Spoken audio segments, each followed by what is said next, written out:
સરકારના એક જ નિર્ણયે સોના જેવા કપાસ પકવતા ગુજરાતના ખેડૂતોની ચિંતામાં મોટો વધારો કરી દીધો છે.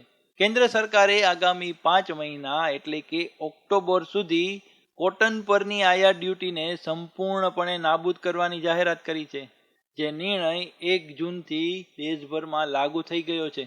સરકારના નિર્ણય અંતર્ગત રૂ પર લાગતી બેઝિક કસ્ટમ ડ્યુટી અને એગ્રીકલ્ચર ઇન્ફ્રાસ્ટ્રક્ચર એન્ડ ડેવલપમેન્ટ સેસને નાબૂદ કરવામાં આવ્યા છે, જેનાથી કપાસ પકવતા ખેડૂતો ભારે નાખુશ અને ચિંતિત બન્યા છે. કપાસના ઉત્પાદનમાં સમગ્ર દેશમાં ગુજરાત મોખરાનું સ્થાન ધરાવે છે, પરંતુ વિદેશમાંથી સસ્તું રૂ આયાત થવાના કારણે સ્થાનિક બજારમાં કપાસના ભાવો તળિયે બેસી જશે, જેથી ખેડૂતોને મોટું આર્થિક નુકસાન વેઠવાનો વારો આવશે. અગાઉ 1 જાન્યુઆરીથી રૂ પર 11% ડ્યુટી વસૂલવામાં આવતી હતી, જેને રાબેતા મુજબ ચાલુ રાખવા માટે ખેડૂતો માંગ કરી રહ્યા છે.